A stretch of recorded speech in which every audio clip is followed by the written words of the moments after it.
Avengers infinity war और end game को आए पूरे 7 साल पूरे हो गए हैं और अब बारी है दो न्यू एवेंजर्स मूवीज की, Avengers Doomsday and Avengers Secret Wars. इन दोनों मूवीज की हाइप को देखकर लगता है कि ये बाकी सारी एवेंजर्स मूवीज के रिकॉर्ड्स को ब्रेक करने वाली है और यहाँ पर वो सारे कैरेक्टर्स एक साथ देखने को मिलने वाले हैं जो इससे पहले एक दूसरे से कभी मिले ही नहीं है। और ये सारे कैरेक्टर्स मिलकर RDJ के डॉक्टर डूम को बीट करेंगे, क्योंकि डूम्सडे की कास्ट अनाउंसमेंट में मार्वल ने X Men like Cyclops, Beast, Magneto, Professor X को ऑलरेडी कंफर्म कर दिया है। इट मींस कि अगर हम सीक्रेट वॉर्स को थोड़ी देर के लिए भूल भी जाएं तो हमें जस्ट एवेंजर्स डूम्सडे में ही ये सारे कैरेक्टर्स देखने को मिल जाएंगे। बट सबसे इम्पोर्टेंट कैरेक्टर जो यहाँ पर है वो है डॉक्टर डूम, जिसे अब तक हमने MCU में देखा नहीं है। और मार्वल ऐसे ही कुछ और कैरेक्टर्स को भी डूम्सडे एंड सीक्रेट वॉर्स में इंट्रोड्यूस करने वाला है, जैसा कि हमने इन्फिनिटी वॉर और एंड गेम के टाइम पर देखा था।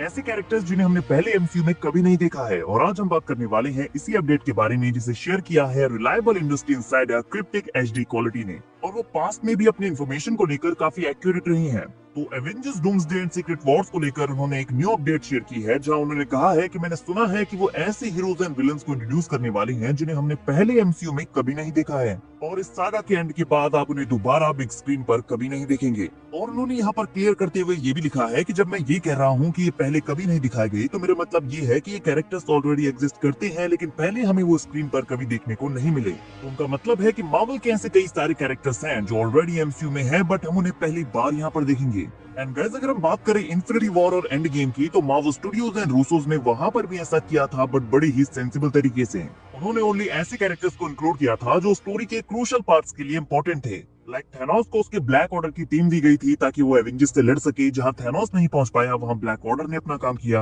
एंड एक और कैरेक्टर जिसने इन्फिनिटी वॉर के प्लॉट में क्रूशियल रोल प्ले किया, वो था E3।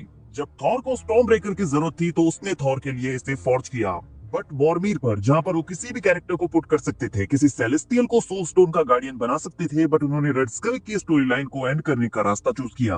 और शायद आपको पता ना हो, बट स्ट्रेंज एंड थैनोस की इस फाइट में लिविंग ट्रिब्यूनल को भी ऐड किया जाने वाला था, जहां स्ट्रेंज थैनोस को जज करने के लिए लिविंग ट्रिब्यूनल के पास भेजता। हालांकि अभी हम बात कर रहे हैं Avengers Doomsday and secret Wars की, और यहाँ पर ऐसे कुछ मेजर कैरेक्टर्स हैं जिनका यूज मार्वल कर सकता है, और ये मल्टीवर्स सागा के लिए काफी इंपॉर्टेंट भी हैं, जिन्हें हमने MCU में पहले कभी नहीं देखा है और ना ही इस सागा के बाद वापस देखने वाले हैं।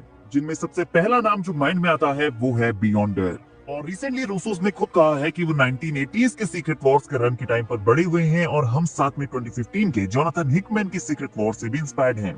और इन दोनों ही केसेस में बियॉन्डर इन स्टोरी लाइन्स का काफी मेजर पार्ट रहा है। बट गाइस, मैंने आपको ऑलरेडी ये बताया था कि क्यों बियॉन्डर हमें यहाँ पर देखने को नहीं मिलेगा, क्योंकि मार्वल ऑलरेडी लोकी को मल्टीवर्स के सेंट्रल पॉइंट पर प्लेस कर चुका है।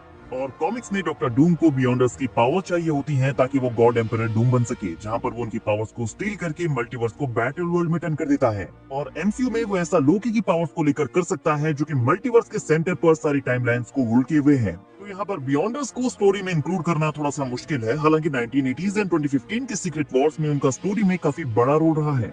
एंड एक और कैरेक्टर जो कि सीक्रेट वॉर्स की स्टोरी लाइन से काफी कनेक्टेड है, वो है मॉलिक्यूल मैन। कॉमिक्स में मॉलिक्यूल मैन बेसिकली MCU के एंकर बीइंग के आइडिया की तरह है, जो कि हमें जस्ट डेडपूल एंड वुल्वरीन में देखने को मिला था, जो शायद नेक्स्ट एवेंजर्स मूवीज में काफी बड़ा रोल प्ले करता हुआ हमें दिखाई दे, बिकॉज हमने देखा था कि वुल्वरीन अपने यूनिवर्स का एंकर बीइंग था। तो आई थिंक यहाँ पर मार्वल मॉलिक्यूल मैन के आइडिया को भी ऐड नहीं करना चाहेगा, क्योंकि बियॉन्डर और मॉलिक्यूल मैन दोनों ही कैरेक्टर्स काफी पावरफुल एंड कॉम्प्लेक्स है, तो MCU में उन्हें एक्सप्लेन करने के लिए काफी टाइम चाहिए होगा।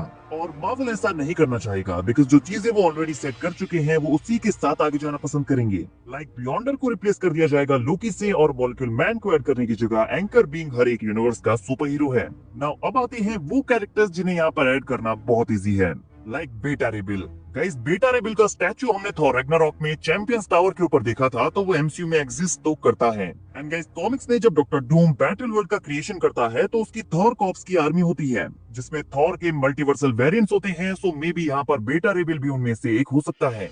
और ये एक ऐसा कैरेक्टर है जिसे ज्यादा एक्सप्लेन करने की जरूरत पड़ेगी भी नहीं।